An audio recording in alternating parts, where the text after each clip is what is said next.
नमस्कार विद्यार्थी मित्रांनो, आपण रेशो आणि प्रपोर्शन हा चॅप्टर अभ्यासत होतो. यामधील प्रॅक्टिस सेट आहे 4.1. यामधील आपले काही क्वेश्चन्स राहिलेले होते ते आज आपण पाहत आहोत. 4th नंबर क्वेश्चन आहे, 3 persons can build a small house in 8 days. 3 persons आहेत, ते एक स्मॉल हाऊस किती 8 डेज मध्ये काय करतात, बिल्ड करतायत, बांधतायत.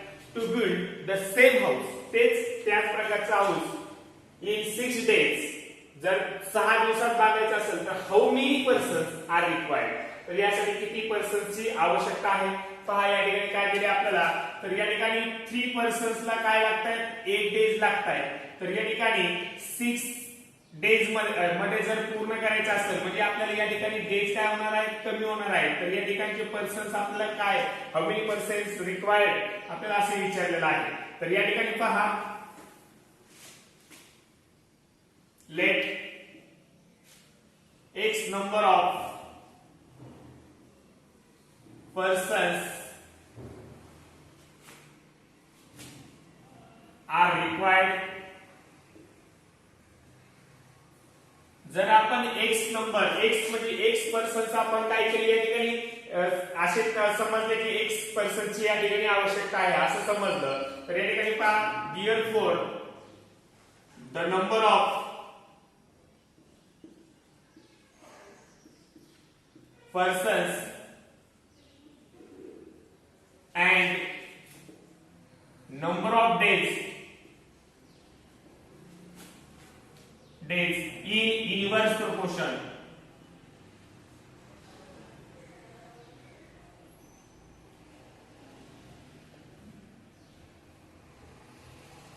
या ठिकाणी number of persons and number of days हे काय आहे, युनिव्हर्स प्रोपोर्शन मध्ये आहे. कारण का, या ठिकाणी पर्सन्सची आपण कामगारांची संख्या जर वाढवली तर या ठिकाणी नंबर ऑफ डे जे काय लागणार आहेत, आपल्याला वर्क डे लागणार आहेत ते काय होणार आहेत, ऑटोमॅटिक कमी होणार आहेत. आपण नंबर ऑफ पर्सन्स कामगार वाढवले की नंबर ऑफ डेज काय होतात, कमी होतात. आणि नंबर ऑफ डेज आपल्याला जास्त दिवस काम चालवायचं असेल तर या ठिकाणी नंबर ऑफ पर्सन्स आपल्याला काय करावं लागतील, कमी करावं लागतील. म्हणजे या दोन्ही क्वांटिटीज मध्ये आपल्याला काय दिसते की एक क्वांटिटी आपण इन्क्रीज केली तर दुसरी डिक्रीज होते, किंवा दुसरी इन्क्रीज केली तर पहिली काय होते, या ठिकाणी डिक्रीज होते. म्हणजे या दोन्ही क्वांटिटीज मध्ये काय आहे, युनिव्हर्स प्रोपोर्शन आहे. काय आहे, युनिव्हर्स प्रोपोर्शन. आणि युनिव्हर्स प्रोपोर्शन असेल तर या ठिकाणी आपल्याला काय मिळतं, यांचा प्रोडक्ट हा आपल्याला कॉन्स्टंट मिळतो. ओके, आपल्याला डायरेक्ट प्रोपोर्शन मध्ये त्यांचा रेशो कॉन्स्टंट मिळतो, तर या ठिकाणी आपल्याला काय मिळतो, त्यांचा प्रोडक्ट कॉन्स्टंट मिळतो. या दोन क्वांटिटीचा प्रोडक्ट काय मिळतो, कॉन्स्टंट. म्हणजे या ठिकाणी पहा, आपल्याला 3 days 3 persons into number of days किती आपल्याला त्या वेळेस लागत होते की 8 लागत होते. हा product is equal to constant मिळणार आहे आपल्याला. ओके, तर या ठिकाणी आपल्याला नंबर ऑफ पर्सन्स आपल्याला या ठिकाणी किती घ्यायचे, x घेतले. आणि या ठिकाणी आपल्याला टाइम रिक्वायरमेंट ते बिल्ड करण्यासाठी किती डेज मध्ये आपल्याला करायचं आहे, तर 6 डेज मध्ये आपल्याला ते पूर्ण करायचं आहे.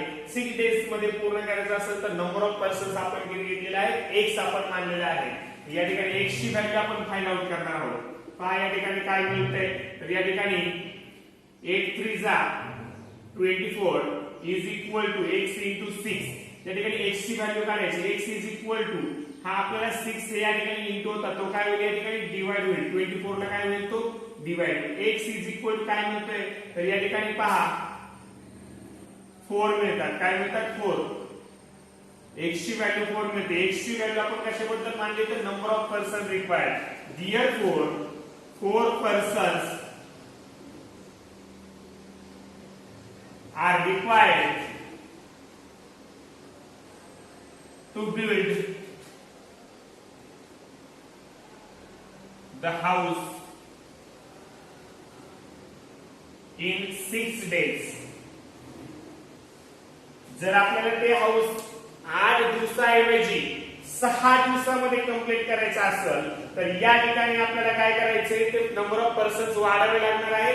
3 च्या ऐवजी आपल्याला काय लागणार आहे, या ठिकाणी 4 पर्सन्स या ठिकाणी आपल्याला आवश्यक पडणार आहे. ओके, अशा प्रकारे आपल्याला एक्झाम्पल सॉल्व्ह करायचे आहे.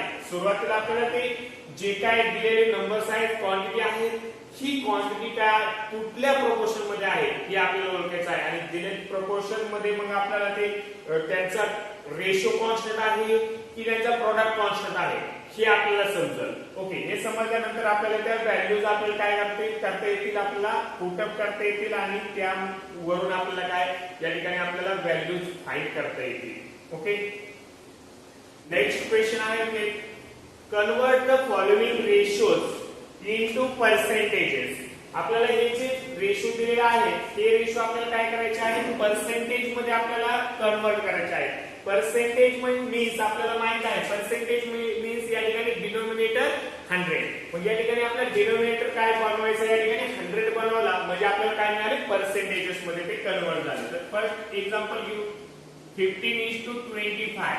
15:25 आपल्याला पर्सेंटेज मध्ये करायचं आहे. मग या ठिकाणी पहा रेशो काय आहे, हा रेशो दिलेला आहे 15/25. ओके, म्हणजे आपल्याला या ठिकाणी डिनोमिनेटर 100 करायचा आहे. डिनोमिनेटर 100 करायचा असेल तर या 25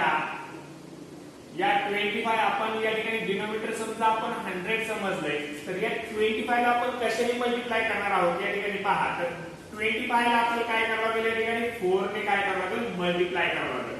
पहा या ठिकाणी 15/25 या ठिकाणी आपल्याला डिनोमिनेटर 100 करायचं आहे. डिनोमिनेटर 100 केल्यावर आपल्याला काय मिळेल, ते पर्सेंटेज मध्ये मिळते. म्हणजे 25 ला आपण 4 ने मल्टिप्लाय केलं तर 100 मिळतात. तर या ठिकाणी 15 ला सुद्धा आपण 4 ने काय करणार आहोत, मल्टिप्लाय करणार आहोत. 15 4 जा या ठिकाणी आपल्याला काय मिळणार आहे, 60 मिळणार आहे. काय मिळणार आहे, 60. म्हणजे या ठिकाणी 60/100 म्हणजे आउट ऑफ 100 आपल्याला 60 मिळत आहे. तर या ठिकाणी आपल्याला पर्सेंटेज काय मिळाले, 60%. Denominator 100 means 60%. या ठिकाणी आपण 60/100 किंवा 60% अशा पद्धतीने लिहू शकतो. पहा या ठिकाणी अशा पद्धतीने कन्वर्जन करता येईल किंवा ऑर या ठिकाणी आपण पर्सेंटेजचा आपण वेगळ्या पद्धतीने सॉल्व्ह करायचं म्हटलं तर या ठिकाणी 15/25 इंटू आपण त्याला काय करणार आहोत, 100. पर्सेंटेज मध्ये जर कन्वर्जन करायचं असेल तर त्याला आपण काय करणार आहोत, आपण इंटू 100 करणार आहोत. तर या ठिकाणी काय मिळेल बघा, 15 अपॉन या 25 ला आपण 100 ला जर मल्टिप्लाय केलं, या ठिकाणी डिवाइड जर केलं तर आपली काय मिळतील पहा, 25 4 जा 100. 25 1 जा आणि 25 4 जा 100. या ठिकाणी 15 into 4 मिळते. 15 into 4 आपल्याला काय मिळते, 60. ओके, हे काय मिळते, 60% मिळते. ओके, अशा पद्धतीने जरी आपण सॉल्व्ह केलं तरी चालतंय. हे झालं फर्स्ट. सेकंड एक्झाम्पल पाहू आपण. 47/50. 47:50 आहे सेकंड एक्झाम्पल. ते आपण 47/50 असं घेतलं तर या ठिकाणी आपल्याला पर्सेंटेज मधून कन्वर्जन करायचंय. मग या ठिकाणी आपल्याला 50 चे काय या ठिकाणी आपल्याला कन्वर्ट करायचे 100 करायचे. म्हणजे या ठिकाणी 50 ला आपल्याला काय करायचं आहे, 2 ने मल्टिप्लाय करावं लागेल. कशाने, 2 ने. म्हणजे आपण या ठिकाणी वरती एक 2 ने मल्टिप्लाय करू. 50 2 जा 100 आणि 47 2 जा या ठिकाणी करावं लागतील. या ठिकाणी काय मिळतील, 94 मिळतील. 47 2 जा 94 मीन्स या ठिकाणी आपल्याला काय पर्सेंटेज मिळाले, 94%. काय मिळते, 94%. ओके, थर्ड एक्झाम्पल पाहू. 7/10 काय आहे, 7/10 अगदी सोपा आहे. पहा या ठिकाणी 7/10 ला आपण कशाने मल्टिप्लाय करणार आहोत, तर 10 चे आपल्याला काय करायचे, या ठिकाणी 100. 10 चे 100 करायचे म्हणजे या ठिकाणी काय करावं लागेल, 10 ला आपल्याला 10 ने मल्टिप्लाय करावं लागेल. 10 10 जा 100 म्हणजे या ठिकाणी 7 ला सुद्धा आपण काय करणार आहोत, 10 ने मल्टिप्लाय करणार आहोत. 7 10 जा 70. पहा या ठिकाणी डिनोमिनेटर 100 आहे म्हणजे या ठिकाणी मिळाले 70%. ओके, 3 एक्झाम्पल झालेले आहेत. या ठिकाणी आपण या बाजूला बाकीचे एक्झाम्पल सॉल्व्ह करू.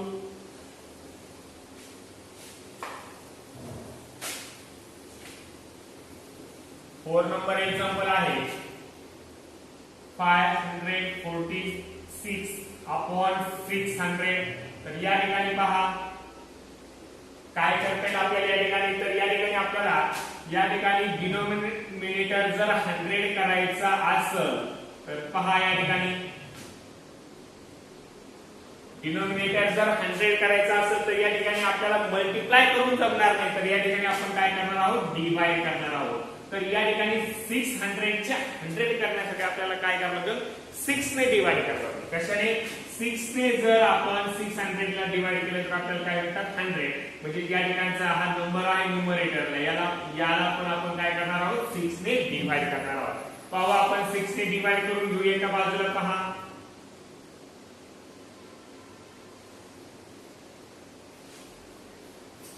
6 9 जा 54 या ठिकाणी आणि 6 1 जा 6 असे मिळतील. म्हणजे या ठिकाणी पहा आपल्याला 91 मिळतील. 6 ने जर आपण याला डिवाइड केलं तर काय मिळतील, 91. म्हणजे या ठिकाणी आपल्याला काय मिळालेलं आहे, 91%. पहा खूप सोपं आहे, 91% मिळाले. देन आज 5 नंबर प्रॉब्लेम आहे 7/16.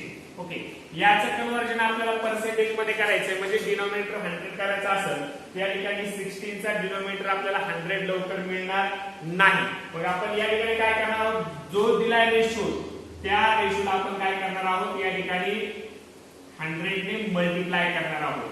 दिलेल्या रेशोला जर आपण 100 ने मल्टिप्लाय जर केलं तरीही आपल्याला या ठिकाणी काय मिळतोय, तर या ठिकाणी पर्सेंटेज आपल्याला मिळतोय. तर पहा या ठिकाणी 16 आणि 100 आपण 4 ने डिवाइड होतील. 16 आपण 4 जा 16 आणि 4 25 जा 100 आपल्याला अशा पद्धतीने मिळते. म्हणजे 7 into 25/4 असे मिळते. या ठिकाणी पहा 25 7 जा 175 मिळतील. काय मिळतील, 175/4.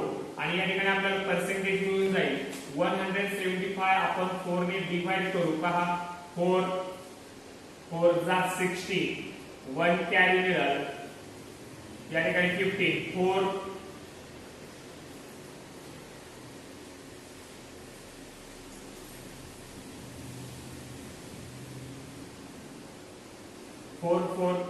या ठिकाणी 4 3 जा या ठिकाणी 4 3 जा काय मिळेल आपल्याला 12.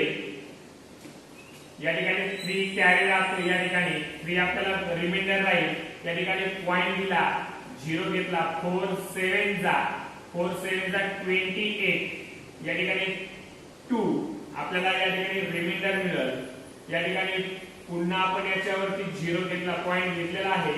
4 5 जा 20.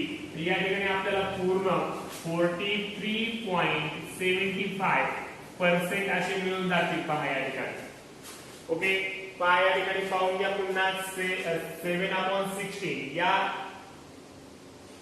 रेशोला आपल्याला काय करायचं आहे, पर्सेंटेज मध्ये कन्वर्जन करायचं आहे. या ठिकाणी आपण पर्सेंटेज मध्ये कन्वर्जन करायचं म्हणून आपण या ठिकाणी 100 ने त्याला मल्टिप्लाय केलं. तर या ठिकाणी 16 आणि 100 ला आपण 4 ने डिवाइड केलं तर 4 4 जा 16 4 25 जा 100. या ठिकाणी 7 into 25/4 राहिलेले आहे. 25 7 जा आपल्याला 175 मिळाले अपॉन 4. 4 ने जर आपण 175 जर डिवाइड केले तर आपल्याला 43.75 असे मिळतील, जे आपल्याला काय असणार आहे, पर्सेंटेज असणार आहे. ओके, नेक्स्ट प्रॉब्लेम आपण पाहत आहोत. The ratio of ages of Abha and her mother. या ठिकाणी दोघींच्या वयाचा रेशो आहे Abha and her mother is 2:5 at the time of Abha's birth. Her mother age was 27 years. Abha's birth, आभाच्या जन्माच्या वेळी मदर एज was 27 years. या ठिकाणी 27 years आईचं वय होतं. Find the present ages of Abha and her mother. Abha and her mother यांचं present age आपल्याला काय फाइंड आउट करायचं आहे. या ठिकाणी पहा the ratio of ages of Abha, त्यांच्या वयाचा रेशो. पहा या ठिकाणी the ratio of edges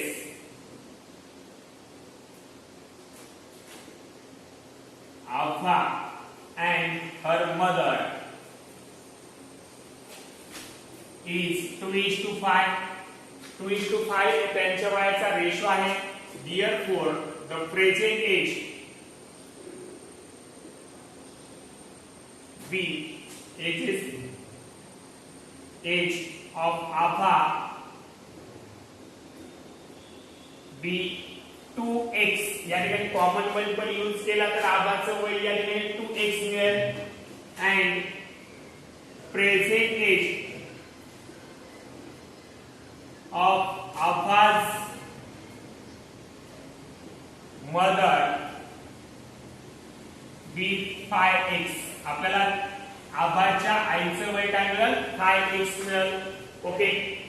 Therefore या ठिकाणी पहा Abha's birth her mother age of 27 years. जेव्हा आबाचा जन्म झालाय त्यावेळेस तिच्या आईचं वय हे 27 वर्ष होतं. म्हणजे त्या दोघींच्या वयामधील डिफरन्स हा काय आहे 27 इयर्स आहे. Therefore the difference between them 27 years or 27 years. Therefore पहा दोघींच्या वयामधील डिफरन्स काय आहे या ठिकाणी 27 इयर्स आहे. मग या ठिकाणी आबाच्या आईचं वय आहे 5x आणि आबाचं वय आहे 2x. या दोघींच्या वयाचा डिफरन्स आपल्याला काय मिळतो इज इक्वल टू 27 मिळतो. या ठिकाणी आपल्याला x ची व्हॅल्यू आपल्याला या ठिकाणी फाइंड आउट करता येईल. पहा 5x - 2x 3x is equal to 27. x is equal to 27/3. x is equal to काय मिळतात आपल्याला या ठिकाणी 9 मिळतात. 3 9 जा 27. या ठिकाणी 9 मिळाले. x ची व्हॅल्यू 9 मिळाली. Therefore present age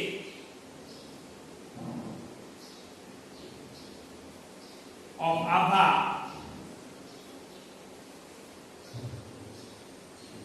is 2x means 2 into 9.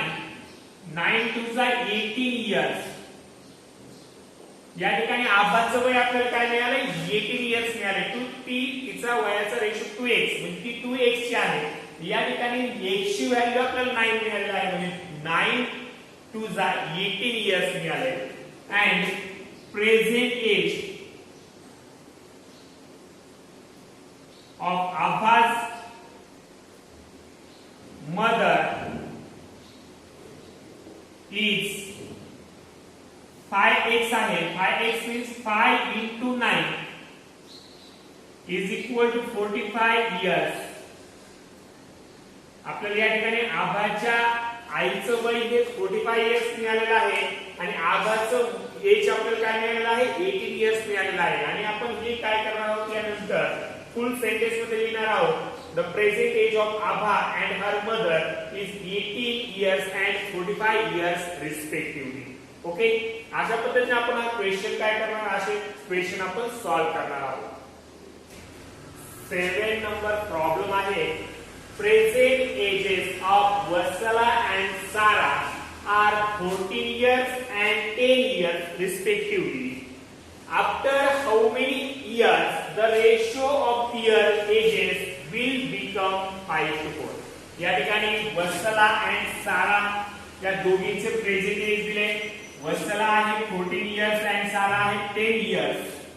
या ठिकाणी प्रेझेंट एज आहे आणि आपल्याला विचारले आफ्टर हाऊ मेनी इयर्स आणखी किती वर्षानंतर रेशो ऑफ एजेस बिकम 5:4 होईल. या ठिकाणी वत्सलाचे एज 14 इयर्स अँड साराचं एज आपल्याला आहे 10 इयर्स आणि आणखी किती वर्षांनी त्यांच्या वयाचा रेशो हा आपल्याला काय मिळेल 5:4 मिळेल ते आपल्याला शोधून काढायचं आहे. आणखी किती वर्ष आपल्याला आफ्टर हाऊ मेनी इयर्स हे आपल्याला शोधून काढायचं आहे.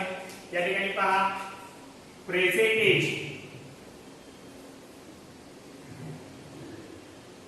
Edges of Vatsala is 14 years.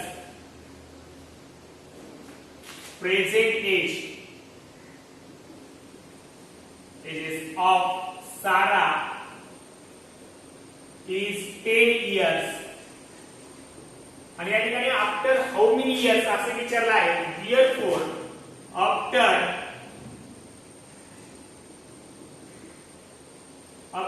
x ratio become 5:4. असं समजलं की आफ्टर x years ने त्यांच्या वयाचा रेशो काय मिळतोय 5:4. मग आफ्टर x years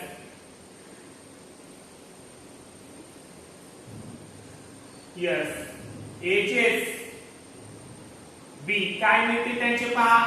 वत्सला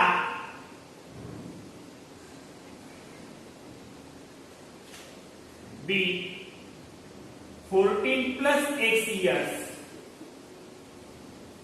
वत्सला काय मिळेल. वत्सलाचं एज काय होईल 14 plus x years. and Sarah b 10 plus x years. कारण त्यांचं प्रेझेंट एज दिलेलं आहे वत्सलाचं 14 years and after x years तिचं एज होईल 14 प्लस x इयर्स अँड साराचं एज 10 इयर्स आहे तिचं x वर्षानंतर काय होईल 10 प्लस x इयर्स होईल. Therefore by given condition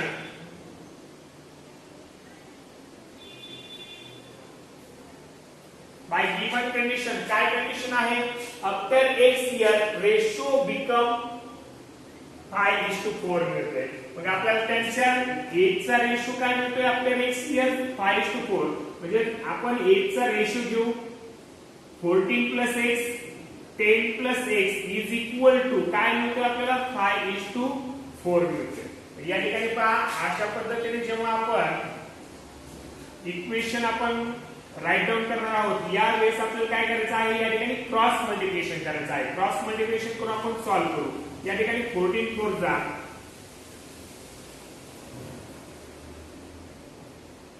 56 plus 4 into x 4x is equal to 10 into 5 50 plus x into 5 5x. Okay या ठिकाणी पण आपण सॉल्व्ह करू. 4x आपण इकडे घेऊ या ठिकाणी 56 आणि या 50 आपण या ठिकाणी मायनस करू शकतो. या ठिकाणी या साइडला घेतल्यानंतर या साइडला 5x आहे या साइडचे 4x आपण त्या साइडला घेतलं तर काय मिळतील -4x मिळतील. या ठिकाणी मिळाले 6 is equal to 5x - 4x x मिळाले. या ठिकाणी x ची व्हॅल्यू आपल्याला काय मिळाली 6 इयर्स मिळाले. म्हणजे या ठिकाणी आपल्याला जे विचारलं आफ्टर हाऊ मेनी इयर्स तर या ठिकाणी 6 years. After 6 years ratio become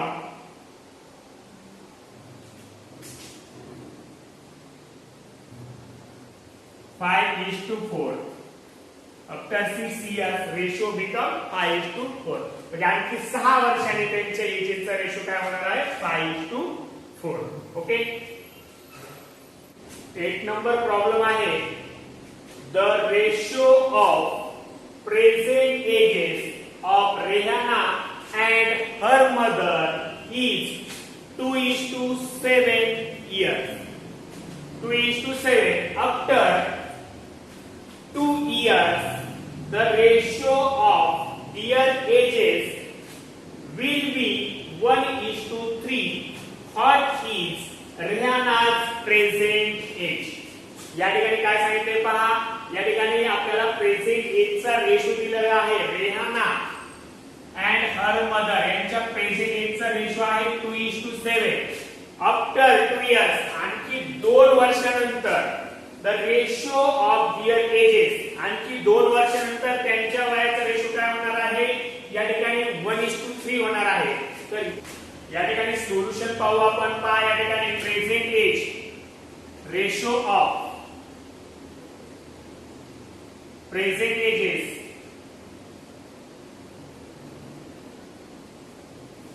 of Rehana and her mother is 2:7. या ठिकाणी आपण कॉमन मल्टिपल यूज करू. Use common multiple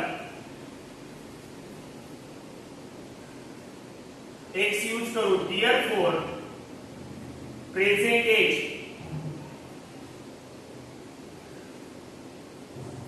age of Rehana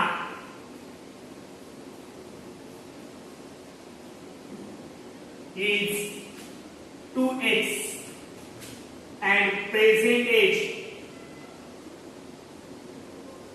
of Rehana's mother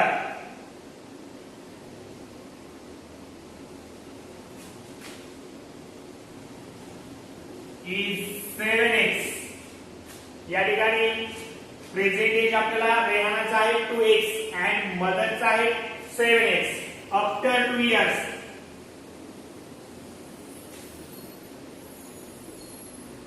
after 2 years 2 वर्षानंतर त्यांचं वय काय होईल पहा. एज ऑफ रेहाना किंवा रेहानाच age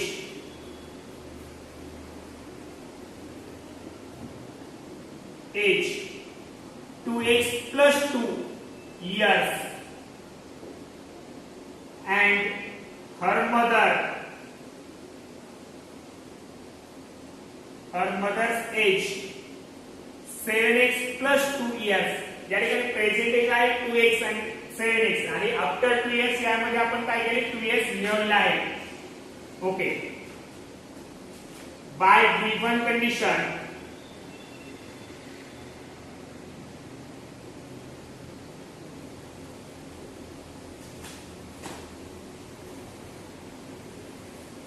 after 2 years ratio will be 1:3.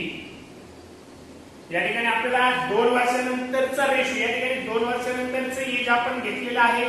2 वर्षानंतरचा ratio आपल्याला एजचा रेशो काय म्हणतो 1:3.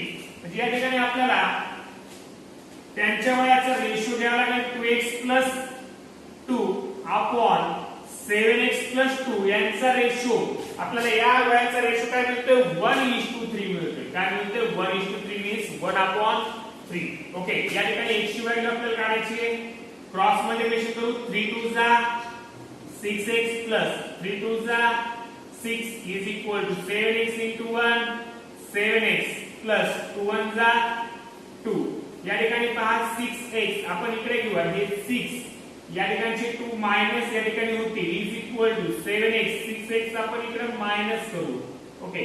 6 minus 2 4 is equal to 7x minus 6x x म्हणजे x ची व्हॅल्यू आपल्याला या ठिकाणी काय मिळालेलं आहे 4 मिळालेलं आहे. डिअर 4 आपल्याला या ठिकाणी x ची व्हॅल्यू मिळालेली आहे. आपल्याला विचारले काय what is Rehana's present age. फक्त आपल्याला रेहानाचं वय काढायचंय. Dear 4 Rehana's present age no present age of Rehana is 2x होता आपण घेतलेला आहे या ठिकाणी 2x आपण घेतलेला आहे. रेहानाचं प्रेझेंट एज या ठिकाणी x ची व्हॅल्यू आपण पुट करू. x ची व्हॅल्यू आहे 4 4 2 जा 8 years. Therefore the present age